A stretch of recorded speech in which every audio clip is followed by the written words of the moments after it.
Determinant.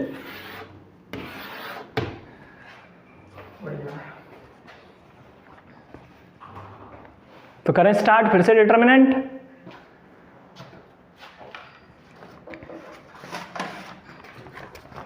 कल मैंने एक प्रॉपर्टी बताई थी डिटरमिनेंट की। देखो भाई, जो मैं बता रहा हूं ना उसे कॉपी पे लिख लो। बच्चों की ये समस्या होती है, सर आपने तो बताया हम भूल गए, तो भूलने की कोई गुंजाइश नहीं होती, ठीक है। उसको तुरंत रिवाइंड करना ही पड़ेगा आप लोगों को, ठीक है ना। तो पहली प्रॉपर्टी मैंने बताई थी, अगर ए बी का डिटरमिनेंट है तो ये हो जाएगा ए का डिटरमिनेंट इंटू बी का डिटरमिनेंट।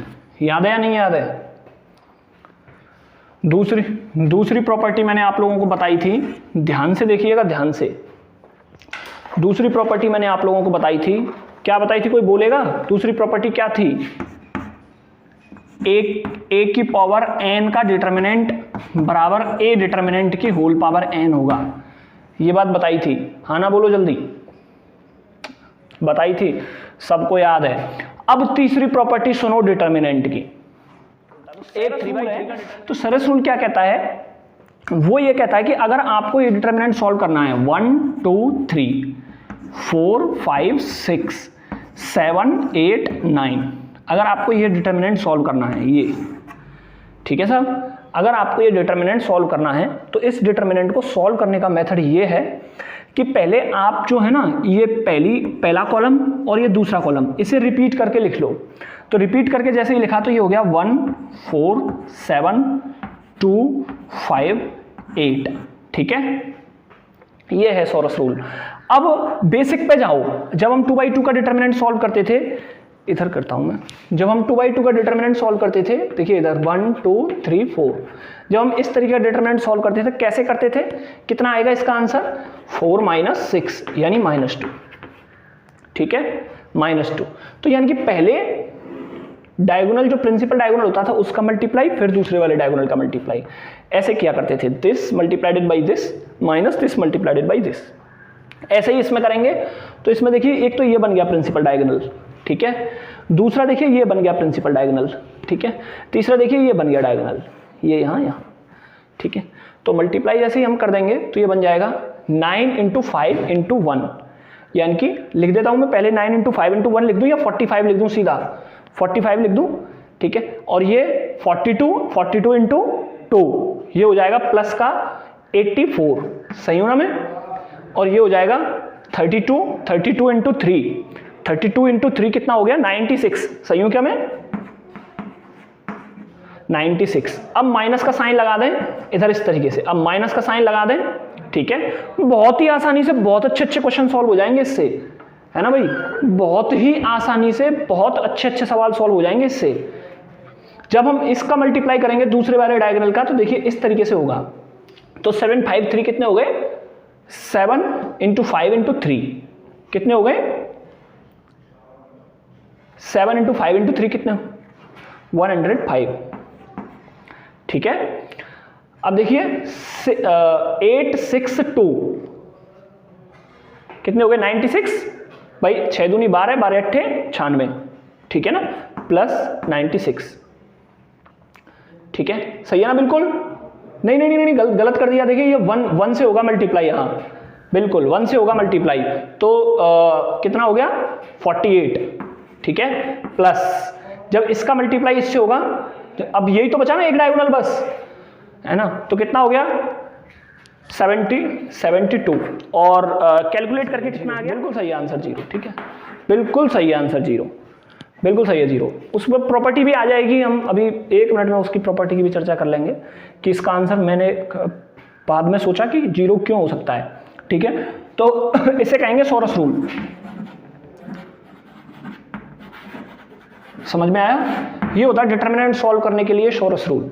देवांशी मौजूद है क्या यहाँ? नहीं है। इसे कहेंगे सोरस रूल, ठीक है। समझ में आया ना? बिल्कुल क्लियर है ना भाई? Sarrus rule.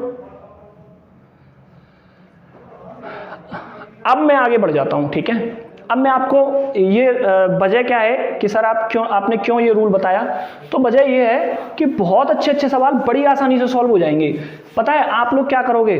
इन दोनों को मन की आंखों में यहां लिखोगे। मैं अभी एक डिटरमिनेंट सॉल्व करके दिखाऊंगा, मन की आंखों से ही सॉल्व होगा वो, है ना। मिनट लगेगी 1 और क्वेश्चन सॉल्व होगा 1 5 2 1 3 4 1 1। ये डिटरमिनेंट है मेरे पास, ठीक है।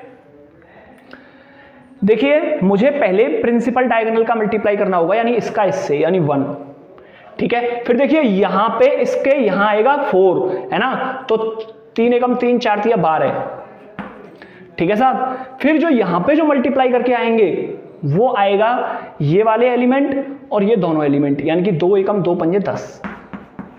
हाँ ना बोलो भाई मैं सही हूं या नहीं हूं, माइनस। अब देखिए जब हम दूसरे वाले डायगोनल का मल्टीप्लाई करेंगे तो ये होगा 4 एकम 4 पंजे 20, ठीक है। 2 एकम 2 एकम 2, ठीक है। 3 एकम 3 एकम 3, ठीक है। तो आंसर आ जाएगा आपका 12 10 22 23 माइनस 23 और 2 25, यानी माइनस का 2। आप इसे वैसे कैलकुलेट करें अगर डिटरमिनेंट मेथड से, जैसे हम सॉल्व करते आए, मिनट नहीं लगने दी 1, ठीक है, और क्वेश्चन सॉल्व हो ही गया। मिनट एक भी नहीं लगी ना इसमें, लगी क्या? तो देखिए अब जिस मेथड से हम सॉल्व कर रहे हैं ना, पहले उस मेथड से सॉल्व करते हैं, फिर मैं रिपीट करता हूं। जिस मेथड से हम इसको सॉल्व करते आ रहे हैं उस मेथड से सॉल्व करेंगे।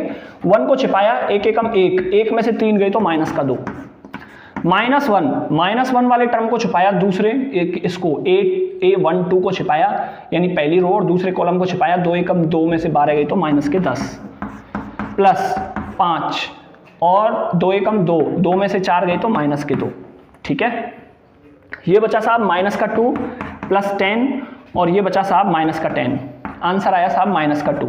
दोनों ही आंसर सेम है, इसका मतलब रूल काम कर रहा है अच्छे से और हमारी समझ में भी आ रहा है। देखिए मैंने क्या किया, मैंने इन दोनों रोज को यहां रिपीट करके लिख लिया, 1 2 4 1 1 1, ठीक है साहब। ऐसे करके रिपीट करके लिख लिया मैंने, और जैसे ही मैंने रिपीट करके लिखा ना साहब, तो देखिए इसका मल्टीप्लाई मैंने इससे किया पहले, ठीक है।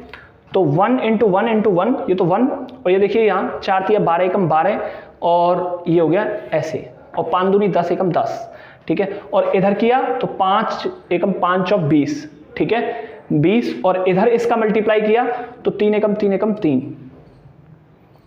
ये रहा 3, ठीक है। और इधर इसका मल्टीप्लाई किया 2 1 जा 2 1 जा 2।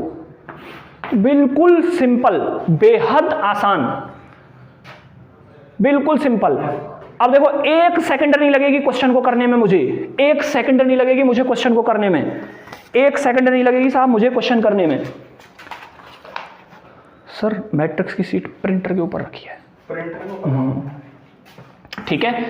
अभी मैं आपको एक और क्वेश्चन दे देता हूं, है ना, तब तक आप लोग मुझे इसको जल्दी से जल्दी, जो मुझे आंसर बताएगा ना वो राजा बाबू है, और रियल का राजा बाबू है। और आप मेरा यकीन मानिए, जो प्रॉमिस मैं करता हूं ना, चलिए जितना जल्दी हो सके, जितनी स्पीड से क्वेश्चन को सॉल्व कर सको उतनी स्पीड से सवाल को सॉल्व करो।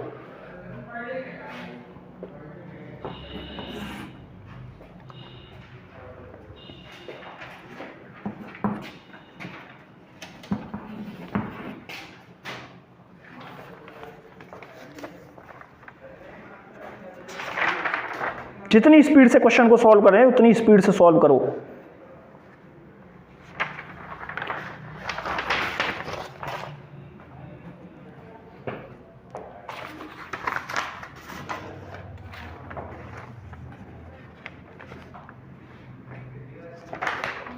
नहीं हुआ क्या? अभी आंसर नहीं निकला? अरे यार क्या कर रहे हैं ये बच्चे। 6 पंजे 30 एकम 30 प्लस 7 पंजे 35 तिया 105 प्लस 2 एकम 2 तिया 6 माइनस, क्या कर रहे हैं ये बच्चे, पता ही नहीं लग रहा मुझे। 6 तिया 18, 18 तिया 54, और ये देखो इधर 7 दूनी 14 एकम 14, क्या कर रहे हैं ये बच्चे, पता ही नहीं लग रहा। 5 एकम 5 माइनस के 48 आया लाला 25, ठीक है। इन्हें सॉल्व कर लो इसे, और क्या है, कितना बचा, माइनस का 48। कितनी देर लग रही है क्वेश्चन करने में? मैं कह रहा हूं ना आपसे, ये जो मेथड है ना, ये काम आने वाला मेथड है साहब, काम आने वाला मेथड है ये। अब डिटरमिनेंट की जो मेन प्रॉपर्टीज है ना, उन पे आ जाइए। जो डिटरमिनेंट की मेन प्रॉपर्टीज है, यहीं से जो आज की पद्धति है ना, ये तो बाद में खोजी गई थी डिटरमिनेंट की। देखो डिटरमिनेंट की हिस्ट्री ना बड़ी ही, पढ़ाते हम बाद में डिटरमिनेंट को, लेकिन आपको ये जान करके बड़ा अजीब लगेगा कि डिटरमिनेंट मैट्रिक्स से पहले खोजा जा चुका था। लेबनीज को इसका खोजकर्ता माना गया, लेकिन लेबनीज के बाद में फिर बाद में क्रैमर ने और भी लोगों ने इस पे काम किया, ठीक है ना। तो डिटरमिनेंट की हिस्ट्री तो साहब, अच्छा पॉजिटिव 48 आ रहा है, अच्छा पॉजिटिव 48 आ रहा है, ठीक है 48 आ रहा है पॉजिटिव, ठीक है। GW लेबनीज को इसका जो है ना, इसको खोजने वाला सबसे पहले उन्हीं ने कहा था कि हाँ डिटरमिनेंट नाम की भी कोई चीज दुनिया में है ना। आई तो खैर चाइना से थी, लेकिन जो लोग मानते हैं कि हाँ लेबनीज ने कहा था कि ये यहाँ से आई है। इसके बाद में क्रैमर ने ज्यादा प्रकाशित किया इसने इसको, फिर क्रैमर रूल भी बना, इसी में डिटरमिनेंट में होता है क्रैमर रूल, ठीक है। और जो आज की जो पद्धति है ना, ये वाली जो पद्धति है, ये एक केली ने खोजी थी ये, ठीक है। केले नाम का साइंटिस्ट था, उन्होंने खोजी थी।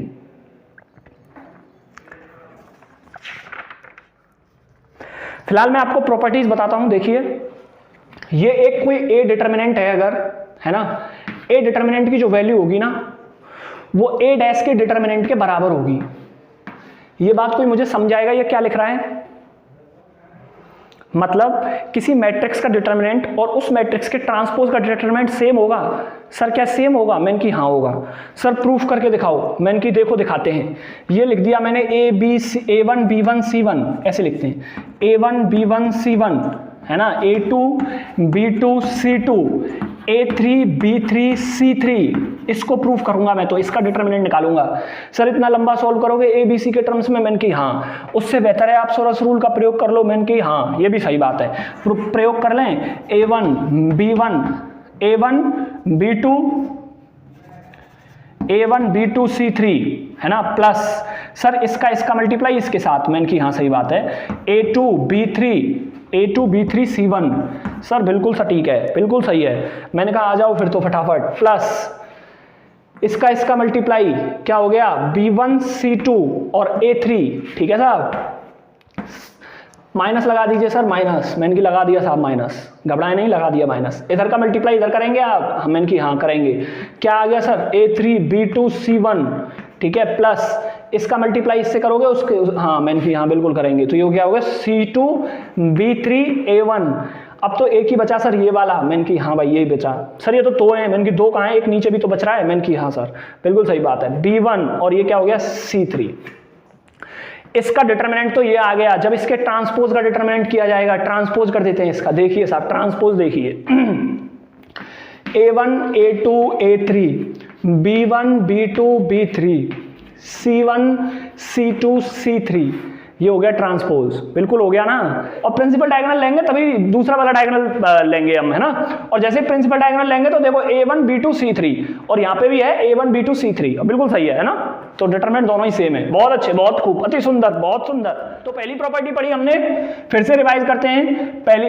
हाँ ठीक है, अब आ जाओ सवालों पे। बस समय नहीं है दादा, बहुत समय खराब हो गया एक ही सवाल में। अब आ जाओ सवालों पे कि पहली प्रॉपर्टी क्या बताई थी मैंने? कोई मुझे बताएगा? पहली प्रॉपर्टी कि AB का डिटरमिनेंट बराबर A का डिटरमिनेंट B का डिटरमिनेंट, ठीक है साहब। दूसरी प्रॉपर्टी हमने बताई कि A डिटरमिनेंट की पावर n, एक AN की पावर ये होगा A डिटरमिनेंट की पावर n, A की पावर n का डिटरमिनेंट A डिटरमिनेंट की पावर n होगा। तीसरी प्रॉपर्टी बताई कि जो साहब A का जो डिटरमिनेंट होगा वो A डैश के डिटरमिनेंट के इक्वल होगा। तीसरी प्रॉपर्टी ये बताई, ठीक है। ये तीन प्रॉपर्टी बताई हैं अभी छोटी छोटी। चौथी प्रॉपर्टी इसी में ऐड कर लीजिए।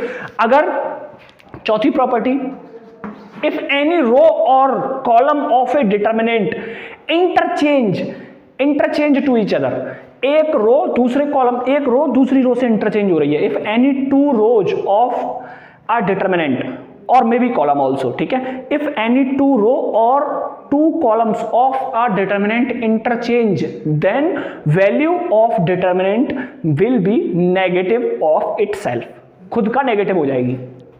जैसे देखिए, एक मान लीजिए ये है 1 2 3 4 5 6 7 8 9, इसकी तो 0 हो जाएगी, इसकी रहने दीजिए, यहाँ कर लीजिए 1 कर लीजिए हैं, है ना, अब 0 नहीं होगी। अगर इसके डिटरमिनेंट को ओपन किया जाए तो इसकी वैल्यू आई मान लीजिए xi, ठीक है, और अगर इन दोनों को हम इंटरचेंज करेंगे ये हो जाएगा 4 5 6, ठीक है, 1 2 3 7 8 1। तो इसमें क्या किया है हमने, इसमें किया है हमने R1 इंटरचेंजेस टू R2, ठीक है, इतना हम मैट्रिक्स में सीख गए, R1 और R2 को हमने इंटरचेंज किया है दोनों में, है ना। तो इसकी जो वैल्यू आएगी ना डिटरमिनेंट की वो आएगी माइनस का x। समझ में आ गया ना। अब तक तो आप वैल्यू भी निकाल देते कि सर इसकी इतनी आ रही है, कोई बात नहीं। तीसरा ऑपरेशन सुनिए मैट्रिक्स का, अगर किसी मैट्रिक्स में मल्टीप्लाई किसी कांस्टेंट का करना है हमें, है ना, मैट्रिक्स में अगर मल्टीप्लाई किसी कांस्टेंट का करना है, गौर से देखिएगा, तो जैसे ये a b c d है और किसी कांस्टेंट का a बराबर और किसी कांस्टेंट का 2a बराबर निकालेंगे, मैट्रिक्स में मल्टीप्लाई करने के लिए हम क्या करेंगे, ये होगा 2a small a 2b 2c और ये होगा 2a 2b 2c और 2d, ठीक है। अच्छा, अगर डिटरमिनेंट में मल्टीप्लाई करना है किसी कांस्टेंट का तो उसके एक रो में या एक कॉलम में मल्टीप्लाई होगा। गौर से सुनिए, अगर डिटरमिनेंट में मल्टीप्लाई करना है किसी कांस्टेंट का, मान लीजिए ये कोई a डिटरमिनेंट बराबर है, ठीक है, इसमें अगर मुझे 2 इसका चाहिए, 2 का मल्टीप्लाई करना है तो कैसे होगा, सिर्फ रो में ही मल्टीप्लाई होगा, एक ही रो में। और उसी की वजह से एक और चौथी प्रॉपर्टी बनती है, चौथी तो यही है कि साहब एनी 2 रो और a column of determinant are interchange then value of determinant will be negative of itself. अब पांचवी प्रॉपर्टी है, अगर इसमें से एक डिटरमिनेंट में से कॉमन आएगी, भाई अगर मुझे ये चाहिए कि 3a डिटरमिनेंट की वैल्यू चाहिए मुझे, है ना, तो पहले मैंने तीनों का मल्टीप्लाई कर लिया, भाई इसमें भी, ठीक है, मान लीजिए यहाँ अब मुझे 3a चाहिए, ये मैट्रिक्स है a बराबर, ठीक है साहब। अब मुझे 3a की वैल्यू चाहिए तो मैं क्या करूंगा, पहले 3a यानी कि 3a 3b 3c 3d इसकी वैल्यू निकालूंगा, तब इसका डिटरमिनेंट निकालूंगा।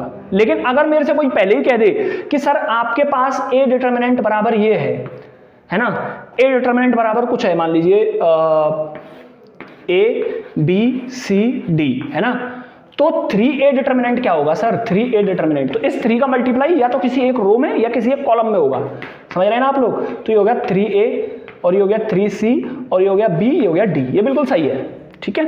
इस 3 का मल्टीप्लाई अगर इस डिटरमिनेंट में करना है हमें, लेकिन अगर मैट्रिक्स में करना है, पहले से ही 3a मैट्रिक्स दे रखी है तो वो इस तरीके से होगी। इसी वजह से प्रॉपर्टी निकल के आई कि अगर मुझे 3 यहां लिख लेते हैं, अगर 3 n का मल्टीप्लाई कर लेते हैं, ठीक है, k का मल्टीप्लाई कर लेते हैं, ka का जो डिटरमिनेंट होगा वो होगा k की power n-1 into a determinant, ठीक है, n-1 इंटू a डिटरमिनेंट। समझ में आया, यानी कि ka का डिटरमिनेंट जो होगा वो होगा k की power n-1 into a determinant, जहां n क्या है, n is order of matrix, n is order of matrix, matrix का क्या है, ऑर्डर है। अब जो प्रॉपर्टीज हमने सीखी हैं उन्हीं प्रॉपर्टीज के बेस पे कुछ क्वेश्चन देखते हैं हम, ठीक है, तब और हमारी प्रॉपर्टीज और अच्छे से क्लियर हो जाएंगी।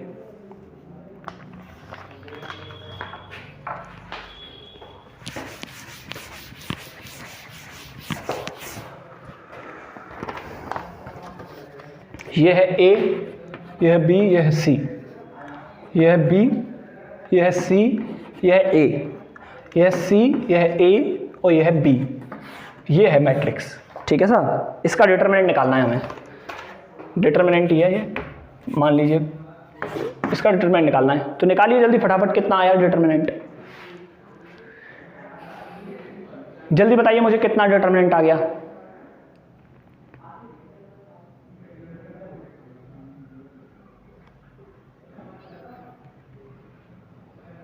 कितना आ गया भाई डिटरमिनेंट,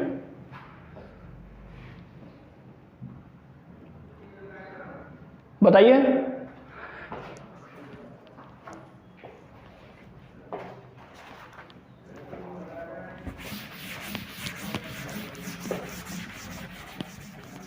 यहाँ 3a का डिटरमिनेंट 3 इंटू a के डिटरमिनेंट के इक्वल मल्टीप्लाई किया, abc इधर मल्टीप्लाई किया abc, ठीक है, इधर मल्टीप्लाई किया abc, ठीक है साहब, माइनस जब दूसरा वाला डायगोनल लिया तो ये हो गया c स्क्वायर c क्यूब, ठीक है, जब ये वाला डायगोनल लिया ये हो गया a क्यूब और ये हो गया b क्यूब, ठीक है, तो ये आ गया आपका answer simple 3abc minus A cube minus B cube minus C cube. ठीक है, कितना आसान क्वेश्चन है साहब। इवेल्युएट करना है हमें। डिटर्मिनेंट है हमारे पास 1 1 1 A B C, A square B square और सी स्क्वेयर, ये इवेल्युएट करना है। जब कभी भी आपको डिटर्मिनेंट इवेल्युएट करने के लिए दे तो आप एक बात ध्यान रखिए, अगर यहाँ 1 1 1 है ना, जैसे मैट्रिक्स में ऑपरेशन लगता था ना, वैसे ही डिटर्मिनेंट में भी ऑपरेशन लग जाता है। मैंने आपसे अभी एक बात कही कि जो डिटर्मिनेंट है वो स्टार्टिंग में यूज किया जाता था लीनियर इक्वेशन को सॉल्व करने के लिए। ये बात हल्की सी मैंने मैट्रिक्स में भी कही थी कि ये जो ऑपरेशन निकल के आए, जो लगभग लीनियर इक्वेशन को जब हम सॉल्व करते हैं तो वहीं से निकल के आए। लीनियर इक्वेशन को सॉल्व करते हैं, 2 का मल्टीप्लाई पूरी दोनों साइड में कर दीजिए तो कोई फर्क नहीं पड़ेगा। उसी हिसाब से क्योंकि इसको भी सॉल्व करने के लिए वही प्रयोग किया जाता था, तो इसमें भी वो सारे एप्लीकेशंस लागू होंगे जो डिटरमिनेंट मैट्रिक्स में लागू होते थे, कॉलम और रो ऑपरेशन। मतलब हम ये कह सकते हैं कि R1 प्लस KR3 R1 बराबर, इस तरीके के ऑपरेशन हम इसमें भी लगा सकते हैं। ठीक है, ठीक है, यहाँ या फिर Ri बराबर Ri प्लस KRJ, इस तरीके के ऑपरेशन। अगर मैं इसको जनरलाइज करूं तो इस तरीके से करेंगे, Ri बराबर Ri प्लस KRJ, या किसी भी मल्टीप्लाई या किसी से कॉमन लेंगे। लेकिन मैट्रिक्स में क्या होता था, मैट्रिक्स में पूरी मैट्रिक्स से जब हम कॉमन लेते थे तो हर एलिमेंट में से कॉमन आता था। लेकिन डिटर्मिनेंट में इतना अंतर होता है, या तो एक रो में से या एक कॉलम में से ही इसमें से कॉमन आता है। ठीक है, या फिर एक रो में और एक कॉलम में ही हम मल्टीप्लाई करते हैं। लेकिन क्योंकि इसके बराबर में कुछ नहीं है, इसलिए अगर आपको मल्टीप्लाई करना है तो आपको डिवाइड भी लगाना पड़ेगा। समझ में आ रहा है ना। जैसे कोई कहे साहब मैं ए का मल्टीप्लाई करूंगा इसमें, मैंने कहा ए का मल्टीप्लाई कर दे तो ए बन जाएगा, यहाँ तो ए का डिवाइड भी लगाना पड़ेगा बाहर। ठीक है, तो ये बात भी विशेष ध्यान रखें। बैलेंस करना है ना हमें, बिल्कुल बराबर बराबर करना है ना हमें, तो बराबर बराबर करने के लिए हमें मल्टीप्लाई के साथ डिवाइड भी लगाना पड़ेगा। ठीक है, तो ये मैट्रिक्स दिया मैंने आप लोगों को सॉल्व करने के लिए, डिटर्मिनेंट दिया सॉल्व करने के लिए मैंने आप लोगों को इस या फिर ये कहते हैं ये मैट्रिक्स है तो इसका डिटर्मिनेंट निकालना है। अगर वो मैट्रिक्स देगा तो इस तरीके से देगा कि साहब ये मैट्रिक्स है आपके पास और इसका ए डिटर्मिनेंट निकालो, और वैसे सीधा सीधा इवेल्युएट करने के लिए दे तो इस तरीके से आप समझ जाना कि हाँ ये हमसे डिटर्मिनेंट पूछ रहा है। ठीक है, घबराना नहीं है, परेशान नहीं होना है। अगर 1 1 1 कहीं भी दिख जाए तो मैंने मैट्रिक्स में भी आप लोगों को बताया था, मैं डिटर्मिनेंट में भी आप लोगों को बता रहा हूं कि 0 2 को बनाओ, कोई 2 को 0 बनाओ। और 0 बनाने के लिए सर क्या करें, 0 बनाने के लिए आप लोग सिंपल सा एक काम करो, 0 बनाने के लिए ऑपरेशन लगाओ, R1 बराबर R1 माइनस R2 और R2 बराबर R2 माइनस R3। तो ये क्या बन गया, ये बन गया 0।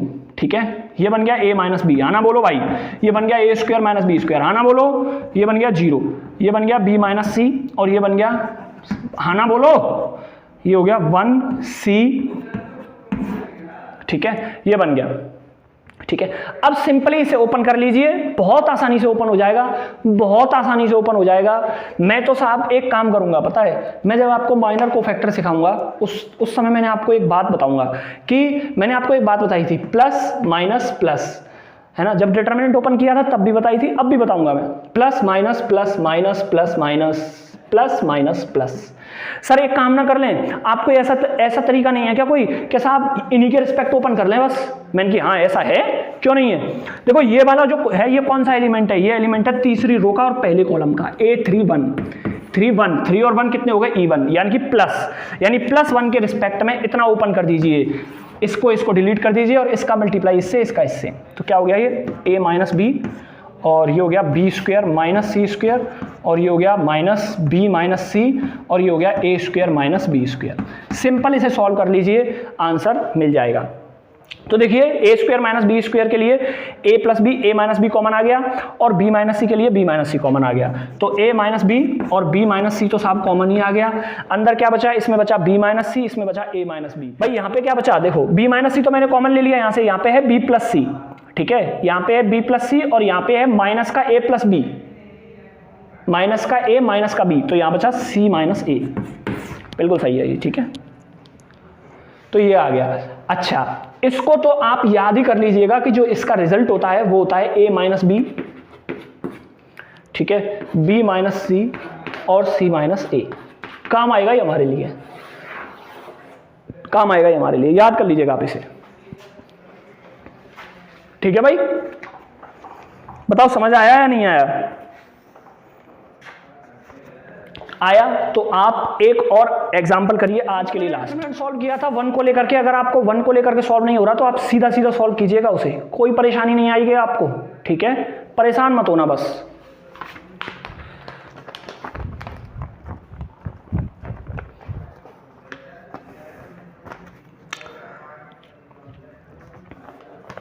आज के लिए लास्ट क्वेश्चन है 111 ABC।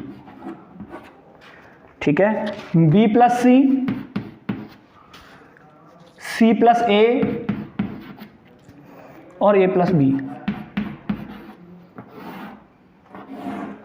ठीक है साहब, आप लोग सोच रहे होंगे कि सर जीरो बना लें। मैं नहीं सोचता कि जीरो बना लें। फिर मैं क्या सोचता हूं?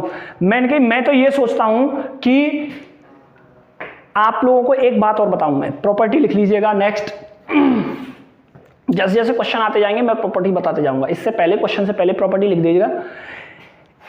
इफ एनी रो और a column of a determinant is completely zero then value of determinant will be zero.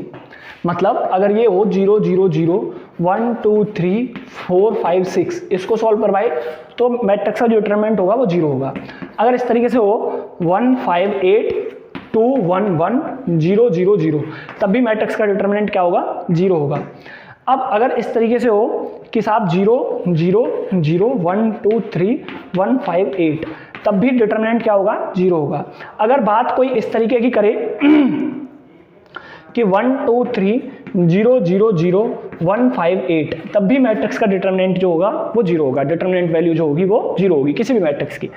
अब तो आप लोग मुझे एक बात कह सकते हो कि सर जब आप ऐसे कह रहे हो तो फिर तो 1 2 3 1 2 3 1 5 8, अगर ये मैट्रिक्स है और इसका डिटरमिनेंट हमें निकालना है, ये डिटरमिनेंट हमें कैलकुलेट करना है, तो ये भी जीरो होगा।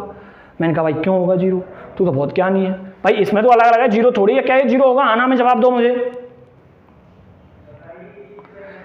भाई। 1 2 3 1 2 3 1 5 8, क्या ये भी जीरो होगा?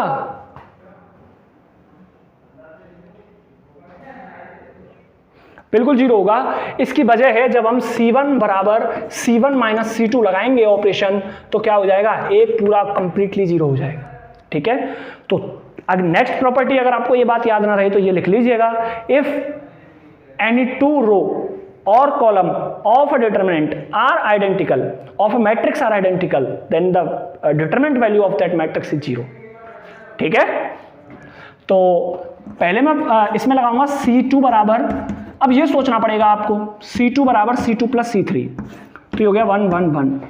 ये यहाँ पे बन गया A plus B plus C, जब जुड़े तो ये जुड़े तो A plus B plus C, ये जुड़े तो A plus B plus C, ये हो गया B प्लस C, ये हो गया C प्लस A, ये हो गया A प्लस B। ठीक है, और जैसे इसमें से A plus B plus C common आया तो बाहर आ गया A plus B plus C, अंदर 1 1 1 1 1 1। देखिए कॉमन सिर्फ एक रो में से, एक कॉलम में से ले रहा हूँ, डिटरमिनेंट के में से, पूरी डिटरमिनेंट में से मैट्रिक्स की तरह कॉमन नहीं ले रहा मैं। ठीक है, आप लोगों को भी यही बात ध्यान रखनी है। तो ये भी 1 1 1। ठीक है, तो जैसे ही when two row or column of a determinant are identical then determinant value of that matrix is zero, then value of that determinant is zero। तो क्या हो गया? ये जीरो हो गया।